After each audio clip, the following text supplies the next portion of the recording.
Dan here, TD Speed Shop. So this thing's been sitting off in the corner for a while, but we've managed to get, like, look at all the cars out there that are out there. So the 55 clickbait, been ripping that. Danny's Gaster's all done. The Monte Carlo is actually coming in next, but I put it out there so we can look at. Danny doesn't like it, so I'm thinking when we come back from dinner tonight, she can see it in the drive.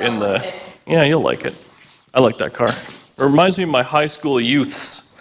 So anyways, this thing, we got to the point where it was kind of mostly done and then had some issues, lost interest, and kind of here we are. So the main issues we ran into is, well, it's Dan issues, let's be honest. We built this thing, John put the motor all together, John Cecil, and they put a cam in it, and I mean, the goal was to have a stock converter, which I bet with tuning we could probably pull off. Now, my patience level is not there. Where are you going? Oh, We brought all the mosquitoes in. yeah, we were out in the yard there. The mosquitoes followed us. But so this thing has got a stock, and it's a tight stock converter, like 1600, 1700 is locked up, which isn't the end of the world. But this thing needs either needs tuning or it's a little bit more converter. Now, when we had it on the dyno at like 2,500 RPM, it was pulling like, I don't know, 400 foot-pounds of torque or something like that. But again, 2,500 and 1,500 are very different things. So what it feels like right now is you wail on it, and it's kind of unhappy, and then 2,500, boom, it all comes on. So, talking to John, he says, hey, play with the carburetor, obviously fueling, stuff like that, play with timing, all that. And I do agree, but for me, I bought a torque converter. And it's like a baby one. It's just, it'll literally put us up at like that, I don't know, whatever, it's gonna be like 22 to 2,400, kind of in that range. So what it's gonna do, we have to do a bunch of things. It's gonna mask the problem because obviously the motor will wick up past the tuning issue. I'm still gonna do, John gave me a lot of advice, so I'm gonna do all the things he said, and we're gonna do the converter and all that sort of stuff. I also somewhere, I don't know where it is, but I got, where is it? I do need it. I bought a transmission, like a governor kit. So the other thing is this thing, I can't pull first gear because of the way the column is, because it's the factory column. I might be able to mess with it, and I might play with that a little bit today as well. But basically this is a put it in drive and go situation. So you gotta make sure you have your governor set and your kickdown set. And the way the governor works is kind of, my understanding, the same way as the distributor is. As it spins, it flings weights open, and once the weight's open, then it'll hit second gear. So this thing in drive, if you mat it, it's unhappy. 2,500, it'll like blow the tires off and it's exciting. But then at 4,500, it's hitting second gear. So it's like, oh, right when we're getting into it. And this thing made power all the way up to 6,000 or 6,200 RPM. So where it made its max horsepower, and it pulled torque basically the whole way. So those governor springs, we need to put less weight in them so they take longer to fling open, and then that way it'll hold the gear longer. And the goal with this, again, needs tuning, which is not my strong suit because of boredom. But basically I want to be able to put this thing in drive, mat it, and it'll do a burnout or do whatever it wants, spin the tires. And then if I'm driving at a cruise, stomp on it, it'll kick down to first, and it'll pull the 6,000 RPM before it hits second. Now it's a very mechanical, tedious process. So we'll have to see what the weights are on there, and then there must be some sort of Google machine that'll tell you what to do. But come apart, put it back together. It's going to be a lot of screwing around, but it developed a gas leak just sitting there. So I don't know what happened there. So I'll have to deal with that. But up in the air it goes, and I don't know how far I'm going to get because we're going out for dinner tonight. But I'm going to pull the transmission out of it. And I gotta get a couple of things, but it should be able to like pull the transmission out, back, torque converter swapped, back in, and it's all fine. So it's a crappy job, but we do have the lift, so it won't be terrible. And I've actually never done a transmission swap on a lift before. It's always just been on my back, hating my life on a floor jack. So we'll see how that goes. I actually wish I had a high lift jack though to hold the motor, because I don't have one of those. So we'll have to get creative with some blocks of wood or something like that, or some ratchet straps just to hold the motor from falling out. And yeah. But in the meantime, just drive shaft out, plumbing out, all that sort of stuff. The boring things, just so we can slide the transmission out, and it should be in and out simple, is my plan. And put that back together, tune the carburetor, put a little bit more timing in it, fix the fuel leak, and I got some indicators actually for the transmission. We'll throw some governor weights and springs at it and see if it's better tomorrow.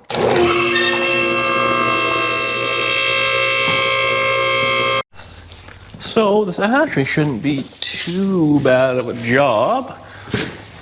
We have to undo the torque converter bolts. Bell housing bolts might be a bit of a hassle. I have to get a couple from up top. We got the transmission cross member, which will come out nice and easy. Speedo cable, 2 cooler lines, kick down cable, vacuum line, and then we'll be able to actually just support the motor with the lift. That's good. This is the gas leak we got here. Do that. I have a transmission jack, which hopefully right there will go high enough. It'll lift it. We're literally just going to pull it back off the dowels, and then we should be able to literally change the torque converter. I mean, look at it. It won't be that hard to do. Torque converter in, and then all back together. So this is one of those kind of highly labor jobs. Oh, and we got the linkage. We got to take that off. A little bit of labor, but pretty simple to kind of get taken care of. We don't have to take, the headers don't got to do nothing. That's sweet. Like, it's actually not too bad of a job starter. Nothing's really in the way to get the transmission out. So it actually works out okay. Hopefully the mufflers, well, all it has to do is go back 6 inches. Oh, drive shaft out, obviously. That'll come out, and that's it. A bunch of new parts in here, eh? I don't like the exhaust. I gotta get that figured out. So I got the transmission out. Shoot. You need me to get to that? Yeah. Gotta kind of jam it all together. So it's a bit of a hassle. And honestly, the torque converter seems quite a bit smaller than I thought it was going to be, but I looked it up again. It's a 22 to 26, so I guess we'll see. Or they sent me the wrong one. Either way. Unfortunately, this transmission jack doesn't quite go high enough for me to be comfortable. I've got to stand right here. So Look at how we're looking at you. So I actually didn't go that bad. I mean, it was out. The only thing I have to do now is feed the dipstick tube. It had to stay in the car when the transmission came out, which of course I had seal-alled in, so I'll have to kind of put that back into play. And then the two bell housing bolts are a hassle, but not terrible. So we can get the bottom guys in, and I made a heck of a mess as per usual. But maybe we'll just get this thing kind of in position-ish, and we'll come back when I wrestle it together. I gotta make sure all like the kick down cable and all that, I just left it all loose, so I'll have to kind of toss it up there, and then we'll see where we end up.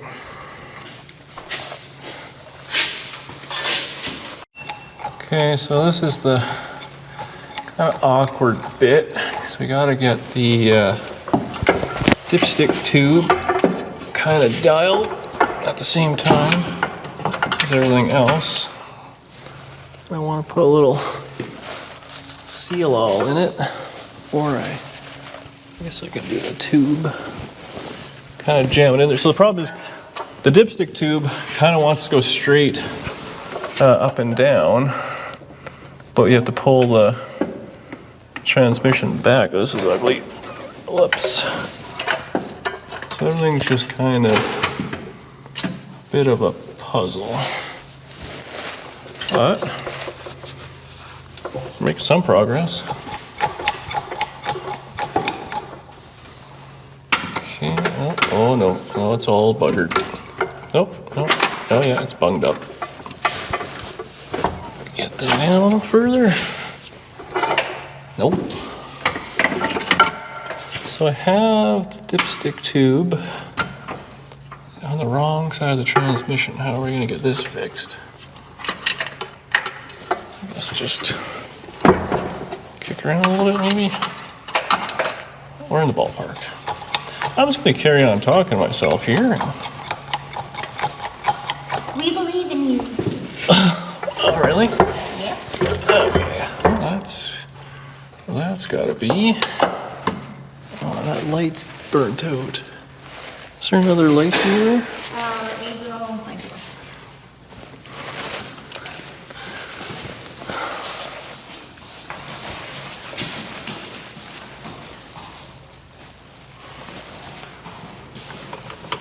Honestly, I have a first light video. It's tiny. It is tiny. Fit right where you need it to. Ugh, the dipstick tube is really a hassle here.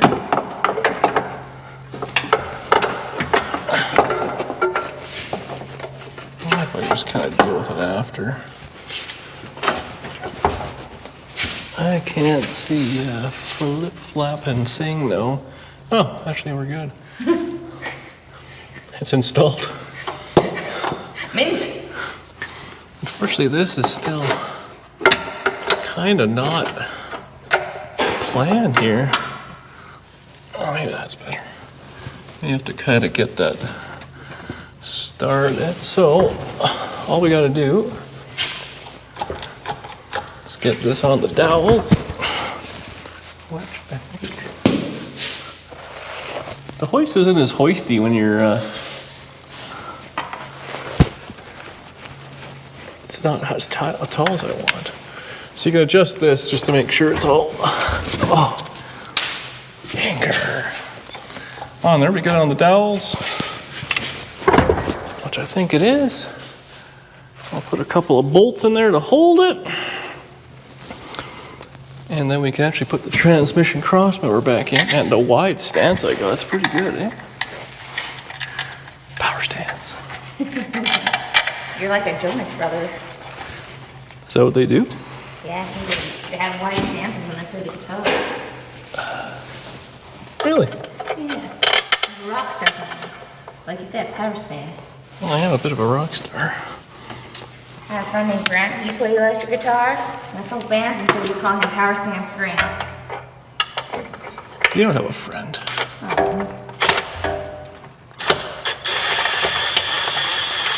Okay.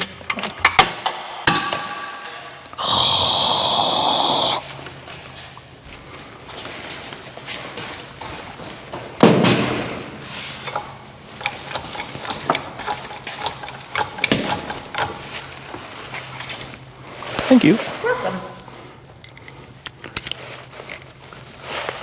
Too tall for my own good here. Or this transmission jack, which was free.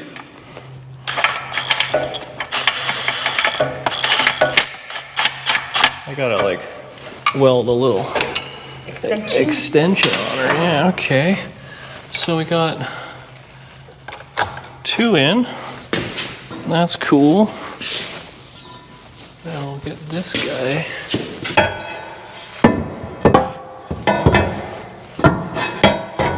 How did I do this? I bet it goes this way, actually.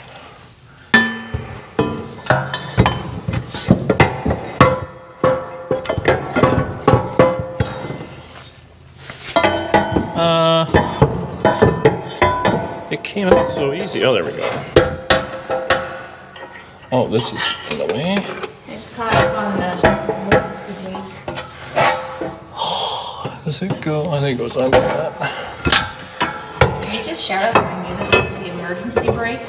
That was pretty impressive, yeah. Okay, so we got that dialed. I've lost one washer to hold this, but What size? Can we get you another one?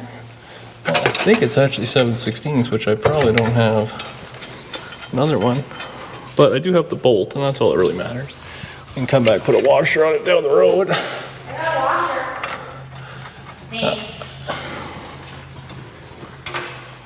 It was in the 7/16 bin. Oh, it is a 7/16 washer. Well, I must have bought some. Now I need some 3/8 washers because I dropped them all.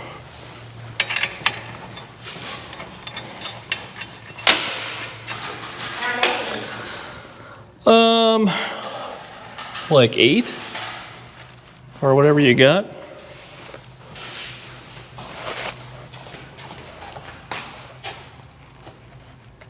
How many did I say? 2. How many did you say? Pretty sure I said 8. Oh, I I can't wait for this. You can edit this one and be like, oh yeah. Oh, I dropped one. I need 7. Oh my gosh. I can't handle it. And I don't know if you have that. what? I just bought a whole bag.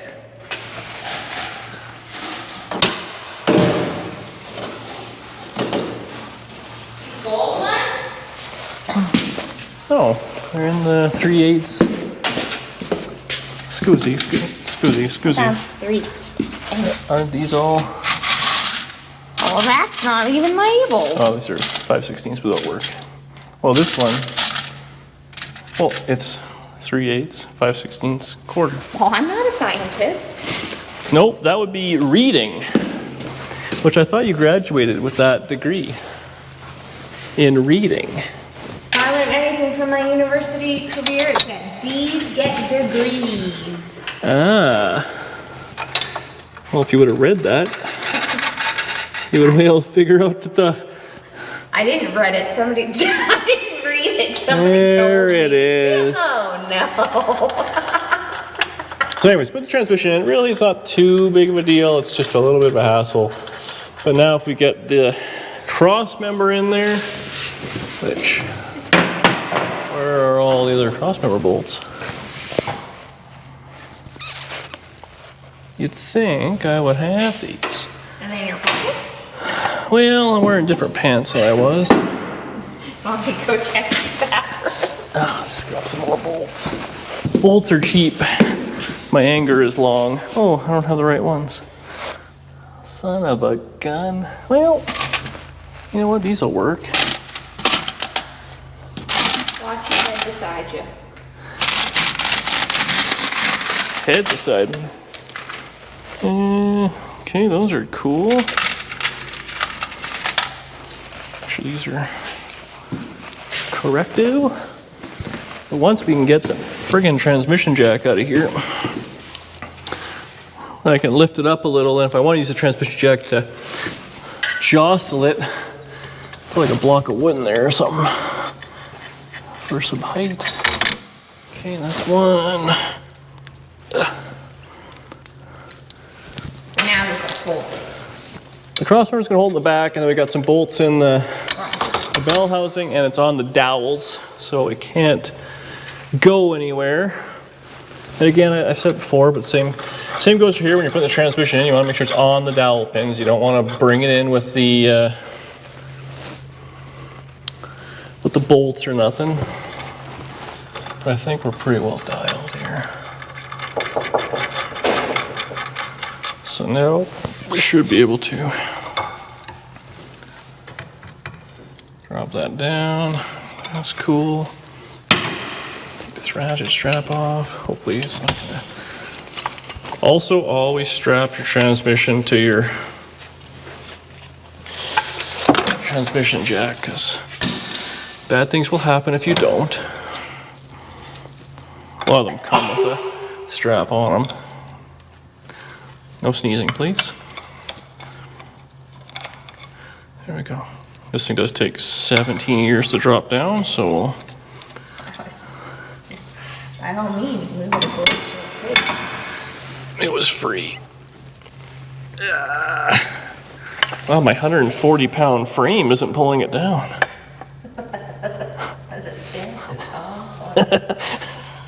All right, I'm gonna lift this car up a little bit so I don't have to hate my life as much. And then we'll have to fight. The 2 top transmission bolts suck, but whatever.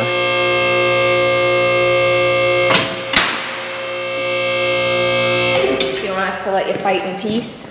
Well, I think I'll just kind of get everything dialed together and maybe show where I'm at. I mean, at this point now, the transmission's in.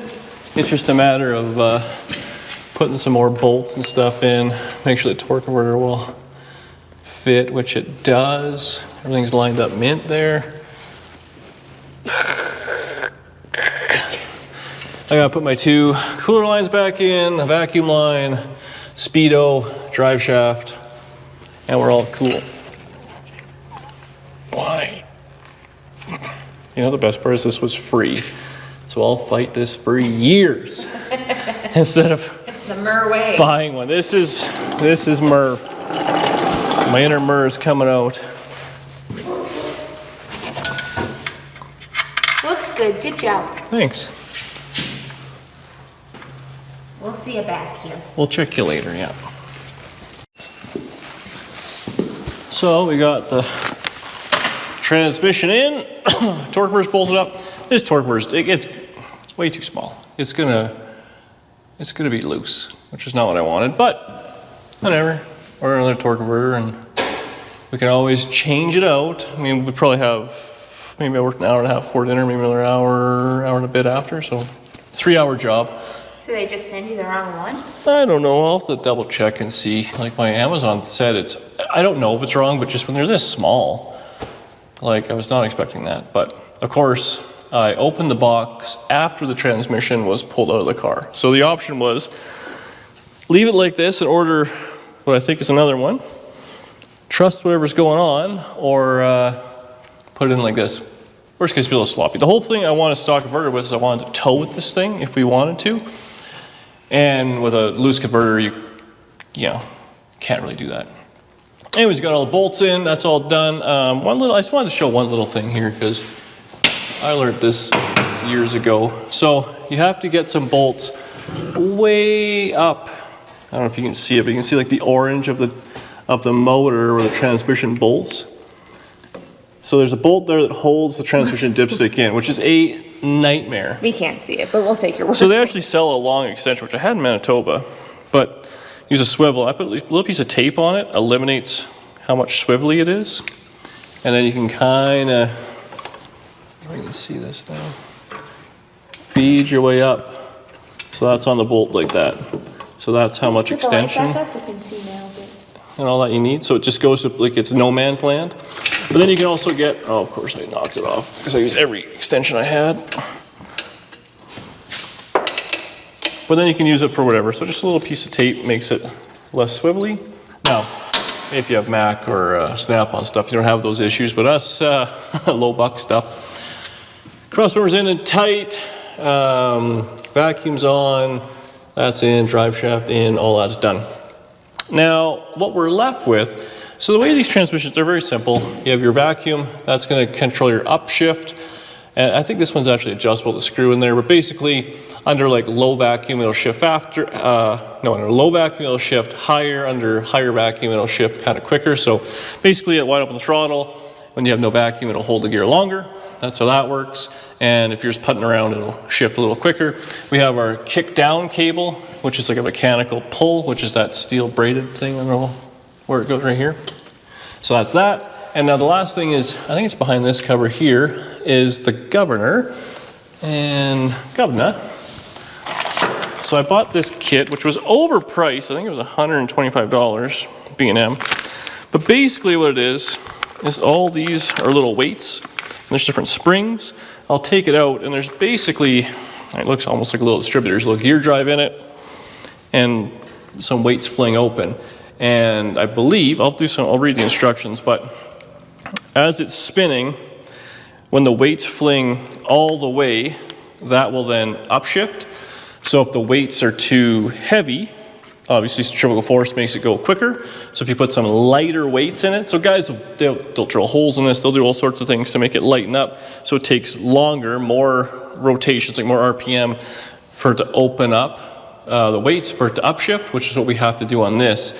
Because it's, like I said, shifting at 4,500 RPM, we want it probably shifting closer to 6,000. Now, I don't know if there's a little booklet in here that'll tell you what weights to put in at what. I don't know if this is a one-size-fits-all or if it's the weight of the car, the way the transmission's built, the rear-end ratio, if that all affects it or not. So it might be a trial and error situation, but don't think it should be too bad. It's one little clip and there's an O-ring. I think it's this little O-ring here. And it all just kind of comes out pretty easy. So we'll read some instructions, we'll pull apart and see what it says. And then I have one last bolt. I got to put it from the top side, which is ugly. And we got some shift linkage up and a few little bits and bobbles, but not too bad. So this is our governor. Basically this threads in, and as it goes it will spin. You can see as it flings open, it opens this little valve. So my interpretation is when these are open, it's upshifting, right? So there's these two outer weights which remain on, and there's inner weights, which is what we're going to be playing with. And on the inside of the inner weights, there's actually springs. And you can kind of see how that works. This one's actually got a lot of tension on it. That one has less. Now, the kit comes with a bunch of different weights, starting from a number 1 to a number 6. So heavy to light. And then it's got a set of springs, which also go heavy to light. Now the way it reads is heavier weights produce earlier shifts, lighter weights produce later shifts. Stiffer springs tend to produce stiffer springs tend to produce earlier closely stacked shifts. Weaker springs tend to raise and spread apart shift points. So, and then basically what you do is you play with this. So this is a stock one, hasn't been messed with, and I was reading a lot of stuff online. It says these things come stock, it'll shift at like 42 to 4,500 RPM depending on line pressure, which is exactly what we have, which basically, without a shift kit or any modifications, if you completely mat it, it won't hurt the engine. Because the idea what we're gonna do is, you know, in theory, keep playing with it, but you want to shift it at the higher RPM, which that motor is built to turn 6,000 RPM plus, 62 or 64 we ran it to. So probably shifting at 6,000 RPM is probably the plan. Now, we're going to snip this off and we're going to change these weights. Now you can go all the way down to just putting one weight on if you want, it says. So I mean, there's all sorts of kind of finagling. Now this being stock, it almost looks like we have probably 2 of these ones, you know what I mean?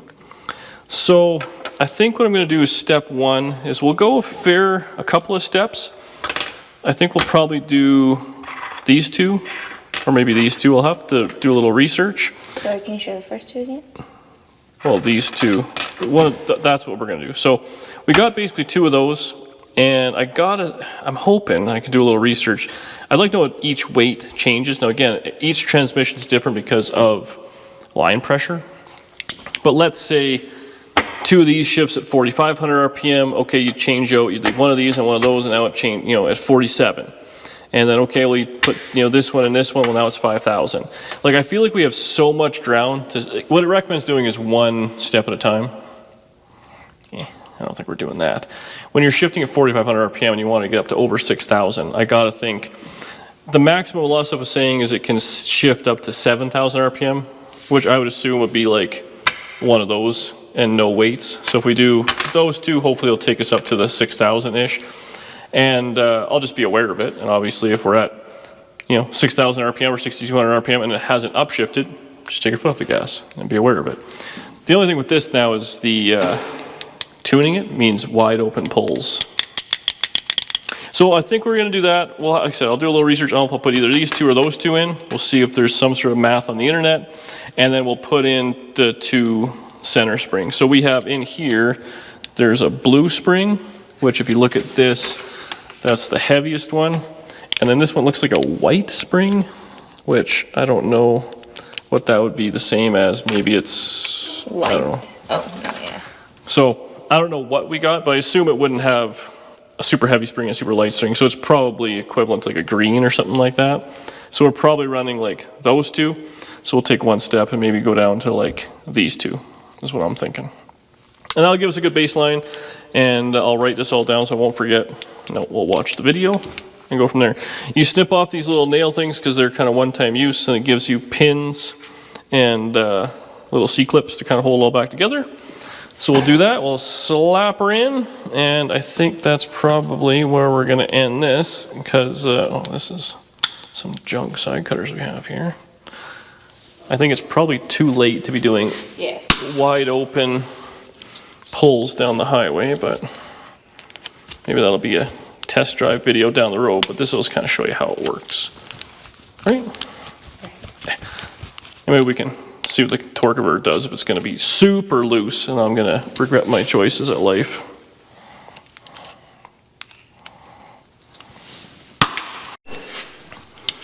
So I did a bunch of internet research because you know that's very accurate. A lot of people, basically what they did, well here's what I did. So 1 being the heaviest, 6 being the lightest, I went with 4 or 5. A lot of people were saying they would use like a stock one and then put in like a 3, and that would bring them from like a 42, 45 to 5,000. Another guy says he did a 3, 4, so these two, and he was 5,500. So in my mind, the two I put in should be hopefully 6,000 ish. And then the other thing I did was I took out the big heavy spring, and just like it's like a double giant spring when you compare it to the rest. So I pulled that one out and I put in green. So I went with, I mean, I don't know, this is blue, whether that actually means anything or not. I went 1 spring over from it. So it's still actually got more, like I can feel it. It's tougher than the white spring that was in it stock. Again, it says don't make a whole bunch of moves all at once, but I feel like we're so far out to lunch that, I mean, we're not trying to increase it 300 RPM, we're trying to increase it 2,000 RPM. So we'll try those two. Worst case, we can change 1 weight up. Really just swap one out for that, or put the spring right back in and kind of go from there. So I'm gonna put this back in. We'll fight with the bolt up top. Maybe we'll start it, play with it a little bit. I don't know. It's getting kind of late. Might be bedtime. End of the video time. We did do a transmission R&R. That was pretty good.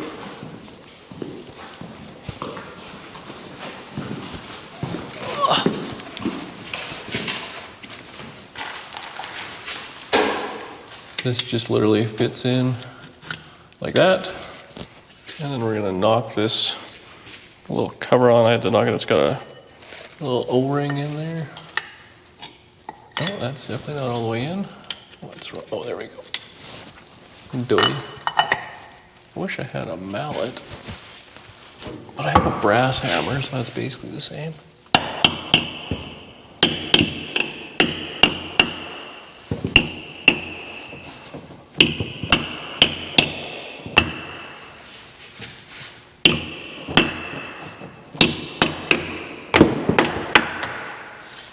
Okay, I think that's...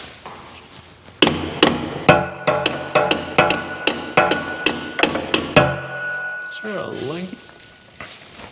Or did I bring it over with me? I think that's all the way in. Yes, there's a lighter. Yeah, it's all the way in. Yes, it's all the way in. And then where did I put the little retainer?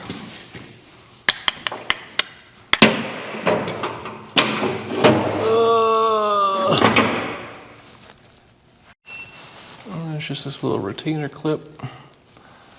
It fits in there, and this pops around like that. I guess that's that. Okay. I also got to we got to adjust the carburetor. John gave me some recommendations of where to start with, so I'll probably do that as well with some transfer slots with the carburetor off the car. And it actually has a fuel leak, which it doesn't have it now, but it did.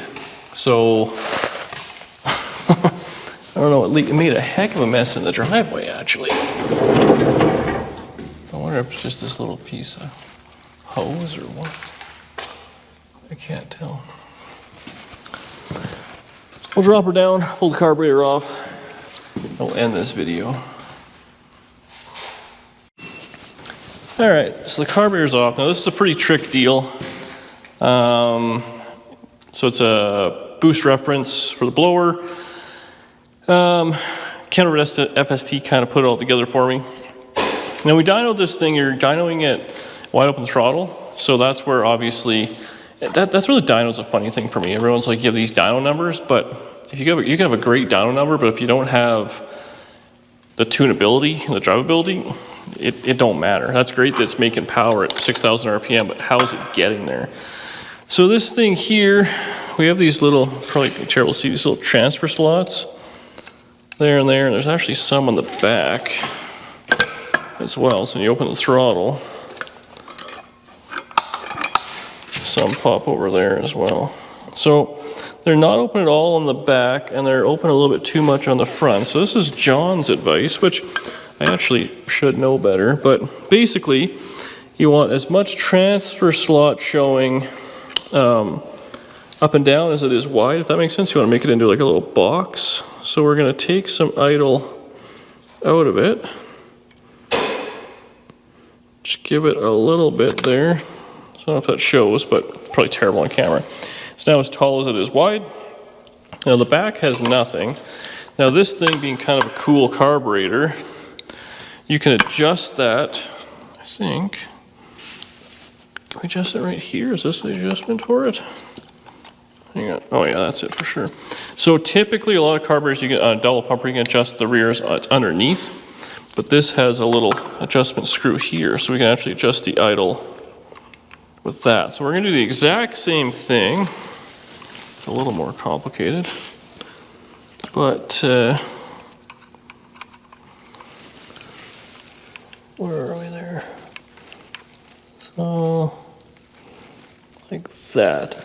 So now that's going to set our idle. Now again, because when we're just being a double pumper, you can do anything you want on the primary and nothing's going to happen until you're in the throttle, then it'll open up. So that's pretty cool. Now if you have this too much, like, you know, whatever, you don't have as much, I guess, like tip in or like whatever you want to call it, transition, if you have too much of that slot showing, supposedly. So now we're going to put this carburetor on, and when we adjust the idle, we're going to do it with this back screw.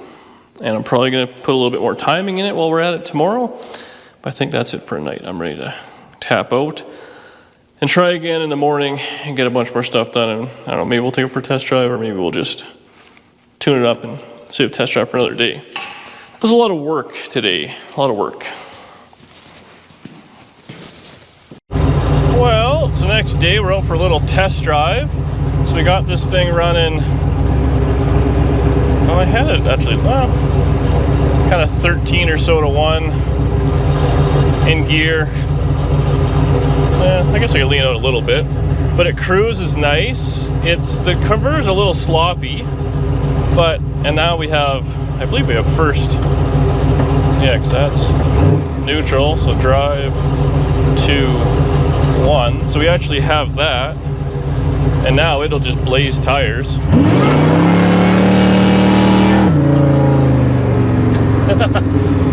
So it's pretty good, just at a stab there, and I'm sure it'll do a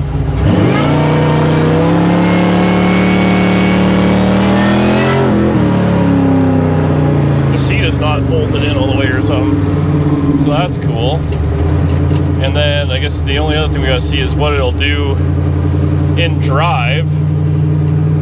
I do a little line lock I want to put on this thing, what it'll shift at. Oh, it turns into gravel up there. Is that gravel? I think so. We'll see what happens here. So that should be... Doesn't want to kick into first, it feels like.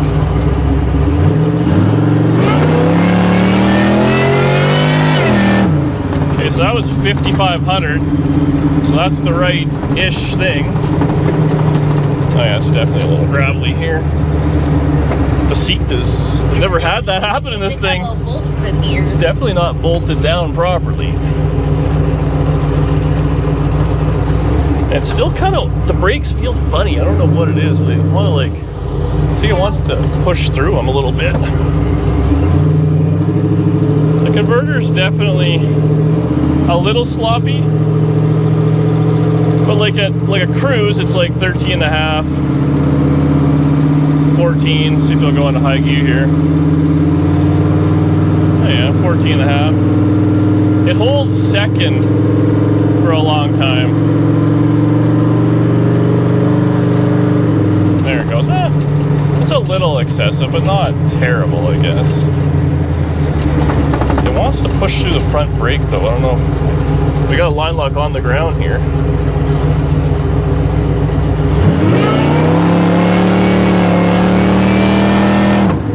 Almost feels like it might have been on the converter. Oh no, it's definitely blazing the tires there. I can see.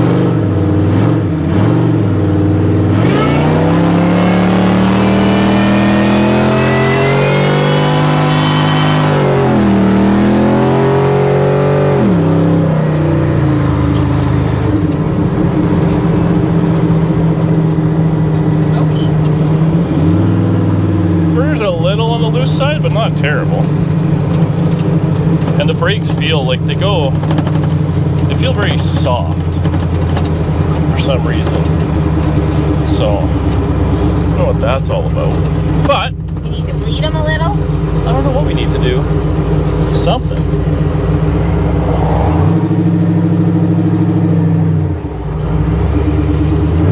It's definitely a little hot. It doesn't pull down the first for some reason.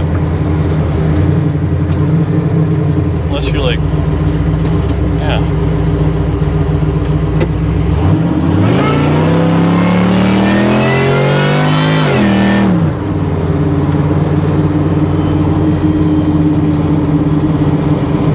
That must have been first, that couldn't have been second. It feels weird.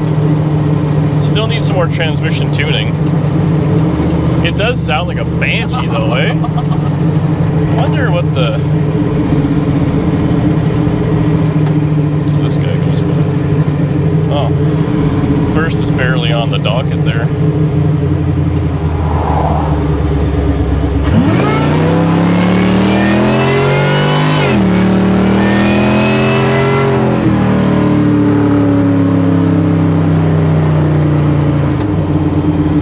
Works pretty good.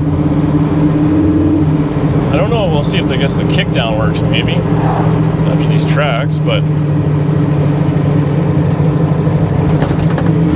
so we're in third. It pulled second. I guess we're going 35 mile an hour. Yeah. I'm gonna chalk it up as a win. I think so. Time to put some miles in this thing, drive it, see how it runs, and go from there. But thanks for watching. This thing will probably be on the channel a little bit more, and I want to work on the Monte Carlo a little, so we'll see you when you see it.